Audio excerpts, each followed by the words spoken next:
Do you take this woman to be your lawfully wedded wife? Before Kang Tae-Min could open his mouth, the doors of the cathedral slammed open. 3 teenagers stood in the doorway. A boy and 2 girls. All the same age. All wearing the same face carved from 2 different worlds. 300 guests turned in their seats. Cameras clicked. Somewhere near the front, Chairwoman Han rose halfway from her chair, her face already draining of color. The tallest girl walked down the aisle holding a photo album against her chest like a shield. Her siblings followed close behind her, refusing to look away from the groom standing frozen at the altar. She stopped 3 feet from him. She looked up into a face she had only ever seen on business magazines and evening news broadcasts. A face she had memorized since she was 7 years old, back when her mother thought she was asleep and cried quietly into an old photograph instead. My name is Zuri. This is my sister Nia. This is my brother Kofi. We are 17 years old. And we came here today because our mother never lied to us, even when the truth cost her everything. Our father is standing right in front of us. And he doesn't even know we exist. Every camera in that cathedral turned toward Kang Tae-Min. His bride, Yoon Seo-yeon, stared at him like she had never seen his face before in her life.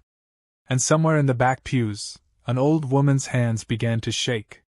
To understand how 3 children ended up standing at the altar of the most expensive wedding in Seoul's history, you have to go back 17 years. Back to a woman named Simone Carter, 22 years old, working 3 jobs in Atlanta, sending herself through night school 1 exhausted semester at a time. Simone grew up with nothing handed to her. Her mother cleaned office buildings until 2 in the morning. Her father left before she could remember his voice. She grew up believing love was something other people got to have, something that happened in movies and in other families, never in hers. Then she met a quiet exchange student named Tae-Min. He was different from anyone she had ever known. Reserved. Careful with his words. He carried himself like a man who had been taught his whole life to never show weakness. But when he looked at Simone, something in him softened in a way he couldn't explain and didn't try to stop. He never told her his family's name. He never told her about the empire waiting for him back home. To Simone, he was just a boy who listened to her the way no one ever had. He memorized the sound of her laugh. He learned to braid hair badly just to make her smile. He told her, in halting broken English, that she was the first person who ever made Seoul feel very far away and very unimportant. For 6 months, Simone believed she had found the one soft place in a hard world. Then she found out she was pregnant. With triplets. She was terrified and overjoyed in the same breath. She waited for the right moment to tell him. But before she got the chance, a black car pulled up outside her apartment building. A woman stepped out wearing a coat that cost more than Simone's entire year of rent.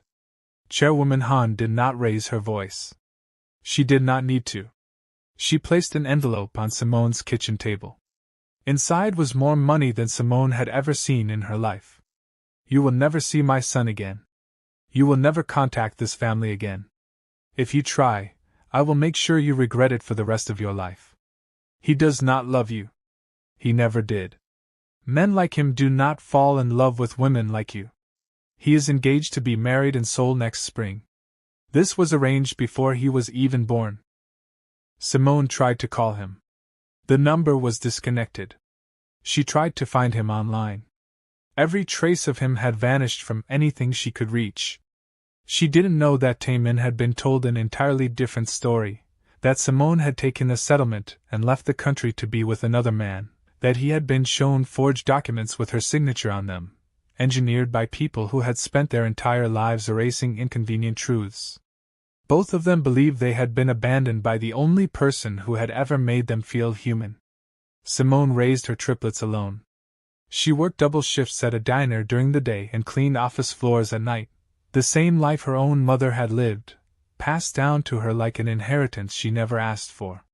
She was called foolish by relatives who whispered that she trapped herself with 3 babies and no husband. She was evicted twice. She skipped meals so her children could eat. She sat outside hospital rooms because she couldn't afford the copay, praying quietly that fevers would break on their own. But she never once lied to her children about where they came from. Every night she pulled out an old photo album with 2 photographs tucked inside. A young man with soft eyes and a nervous smile. And underneath it, 3 words she wrote to herself the night she realized she was truly alone. He was real. She told her children stories about a country called Korea, about beautiful mountains and quiet temples and a language that sounded like music. She didn't do it out of bitterness. She did it because she refused to let her children believe that half of who they were was something to be ashamed of, or worse, something to forget. Zuri became obsessed with that half of herself. While other kids were on the playground, she was in the library checking out Korean language workbooks, sounding out unfamiliar syllables under her breath at the kitchen table. She wasn't doing it for anyone else. She was doing it because somewhere deep inside her, she believed that language was the only inheritance her father had left behind, and she intended to master it. Nia became the fighter of the 3, the one who cursed out landlords twice their mother's age when they threatened to shut off the heat in December. Kofi became quiet and watchful, the kind of child who noticed everything and said very little, filing away every unfairness like evidence for a case he hadn't yet decided to build. The night everything changed started with a leak in the ceiling. Water dripped onto an old cardboard box in the closet, the one box Simone never let her children touch. When Zuri pulled it down to save it from the water damage, the photo album slipped out onto the floor. And there, tucked into the back pocket, was a folded newspaper clipping Simone had kept hidden for 17 years. A business magazine feature. A young Korean executive standing in front of a building with his family's name carved into the stone above the entrance. Kang Tae-Min, Vice Chairman of Kang Group.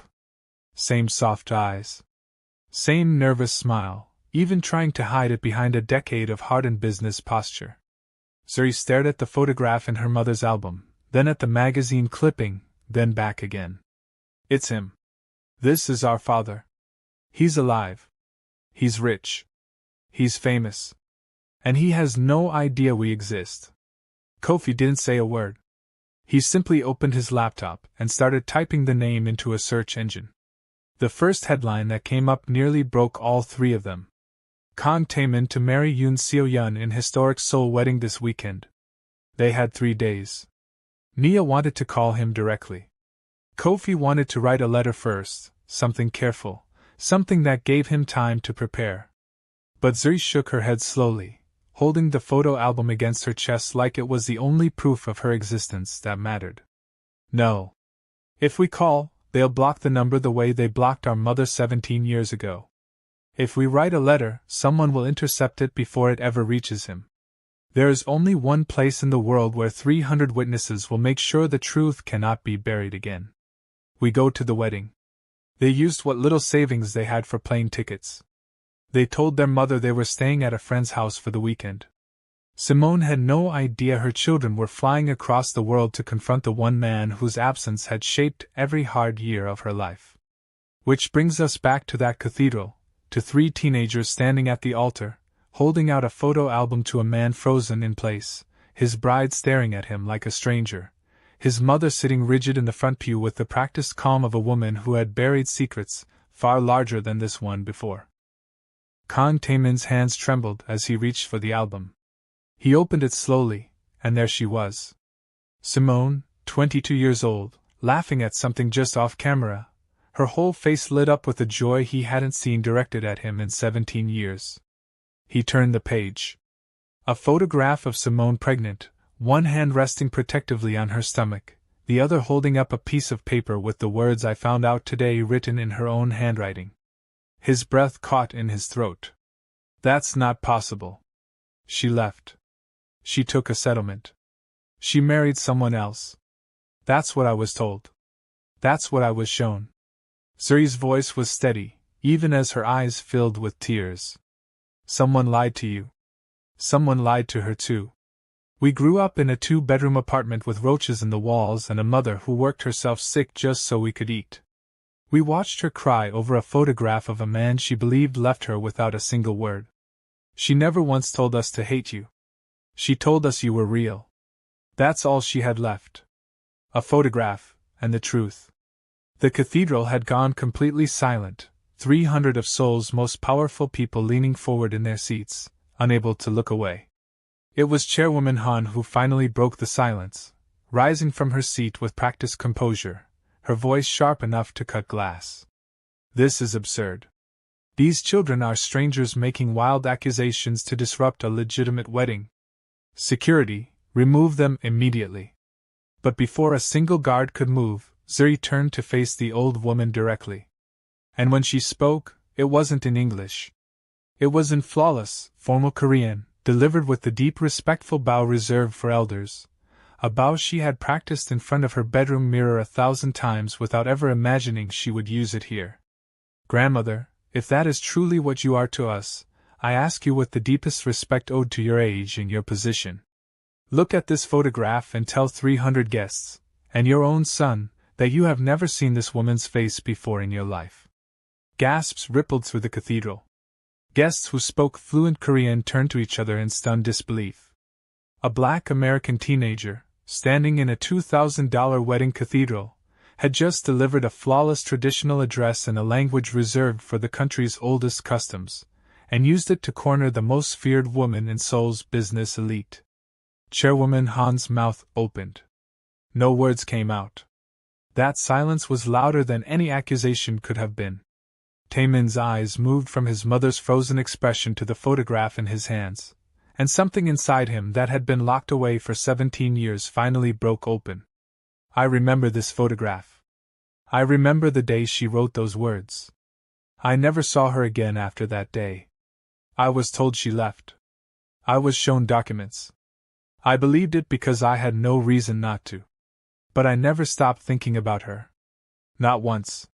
Not in 17 years. He looked up at the 3 teenagers standing in front of him, searching their faces for pieces of himself, and found them. Zuri's eyes. Kofi's jawline. Nia's stubborn, unshaken stare. Where is she? Where is your mother right now? She's at home. She doesn't know we're here. She has no idea any of this is happening. Tae-Min turned to the 300 guests seated in stunned silence, to the cameras still rolling, capturing every second of the collapse of the wedding of the year, and to the bride standing beside him in a dress worth more than most people's houses, looking at him like she had never truly known him at all. If any of this story has grabbed hold of you the way it just grabbed hold of 300 wedding guests, you already know exactly where you are right now. Deep inside another chapter from AfroKorean Chroniclez, the only place brave enough to tell stories the rest of the world is too afraid to imagine. Stay close, because what happens next is going to burn an empire to the ground and build something far more beautiful in its place. Tae-Min turned to his mother, his voice low and shaking with a rage 17 years in the making. Did you do this? Did you pay her to disappear? Did you show me forged documents? Chairwoman Han's silence answered the question before she ever opened her mouth. I did what was necessary to protect this family's future. She was not suitable. She would have destroyed everything we built. I made a decision for your own good. You made a decision to steal my children from me. You made a decision to leave the mother of my children homeless and humiliated while I sat in board meetings thinking she abandoned me without a word. 17 years, mother. 17 years I could have known my own children. Yoon Seo-yeon stepped back from the altar, her carefully composed face cracking for the first time, her voice rising with panic and fury in equal measure. You cannot be serious. You are not actually considering throwing away this wedding, this alliance, everything our families have built, over some woman from America and her 3 children who showed up unannounced with wild claims and a photo album? Tae-Min turned to look at her, and for the first time, he saw her clearly, not as the bride his mother had chosen for him, but as another piece on the same chessboard that had cost him 17 years with his own children. Did you know? Did you know about Simone before today? Yoon Seo-yeon's hesitation lasted only half a second. But it was enough. It doesn't matter what I knew. What matters is what happens next. If you walk away from this wedding, you walk away from everything. Your mother will cut you off. The company's board will turn against you. You will lose everything you have built your entire life around. Tae-Min looked at his mother, then at his bride, then finally at the three teenagers standing in front of him, holding on to each other, holding on to the truth their mother had given them instead of bitterness. Then I will lose everything I built on a lie, and gain everything I actually want. He turned to the crowd, addressing 300 of Seoul's most powerful families directly, his voice carrying clearly through the stunned silence of the cathedral. There will be no wedding today. Not this one. Everyone in this room has just witnessed the truth my mother spent 17 years trying to bury. I have 3 children I never knew existed, and the woman I loved before any of you ever chose a bride for me is still out there somewhere, still believing I abandoned her. I intend to find her today. I intend to make this right, publicly, the same way this family tried to destroy it privately. Chairwoman Han's composure finally shattered completely. If you do this, you are finished. I will remove you from the company. I will cut you off from every asset, every account, every piece of this family's name. Tae-Min looked at his mother with something that wasn't anger anymore. It was pity. Remove me then. I would rather build something honest from nothing than inherit an empire built on a lie that cost me my own children. He turned and walked straight down the aisle, past 300 frozen guests, past his stunned bride, past his mother's trembling fury, and knelt down in front of his 3 children for the first time in his life. I am so sorry. I am so sorry I wasn't there. I didn't know. I swear to you, I didn't know. Zuri's tears finally broke free, 17 years of an absence she never fully understood collapsing into a single moment of overwhelming relief. We know. We just needed you to know the truth too. Within hours, the story had spread across every major outlet in Seoul and internationally. Kang Tae-Min, one of the country's most powerful young executives, had walked away from a historic wedding on live television to publicly reclaim 3 children he never knew existed, exposing his own mother's manipulation in front of the entire elite class she had spent her life impressing. By nightfall, Tae-Min was on a plane to Atlanta with his 3 children beside him. Simone had spent that entire day at work, exhausted, unaware that her children were anywhere but a friend's house across town. When she finally got home, there was a car outside her apartment building unlike anything that had ever been parked on her street before. She opened her door to find her 3 children standing in the hallway. And behind them, 17 years older, still with the same soft eyes, still with the same nervous energy underneath a decade of hardened composure, stood Tae-Min. Simone's knees nearly buckled beneath her. You're supposed to be married right now. I saw it on the news at the diner. Everyone was talking about it. There is no wedding. There never should have been. Simone, I need you to know something. I never left you. I was told you left me. I was shown proof. I believed a lie for 17 years, the same way you believed one. My mother did this. She took everything from us, and I have spent the last 12 hours undoing every single lie she built. Simone's hands were shaking. 17 years of grief, of humiliation, of exhaustion, of nights spent convincing herself she had been foolish enough to fall in love with a man who vanished without a word, all of it rising to the surface at once. Do you have any idea what those 17 years were like for me? Do you have any idea what I had to become just to keep them alive? I know. I will spend the rest of my life making sure you and our children never have to fight that hard for anything again. I am not asking you to forgive me today. I am asking you to let me start proving it, starting right now. For the first time in 17 years, Simone allowed herself to fall into arms she had spent nearly 2 decades convinced would never hold her again. The public reckoning came 3 weeks later, at a press conference held in the same city where the wedding was supposed to take place. Tae-Min stood at the podium with Simone beside him and his 3 children seated in the front row. Cameras from every major network filled the room. He announced, publicly and without hesitation, that Simone Carter was the mother of his children, that he intended to marry her properly, and that his own mother's manipulations 17 years earlier had cost his family nearly 2 decades it could never fully recover. Chairwoman Han, stripped of her authority within the company by an emergency board vote following the scandal's fallout, sat in the back of that same press conference, watching everything she had spent her life building collapse in real time, her carefully constructed reputation reduced to a single word repeated across every headline in the country. Disgraced.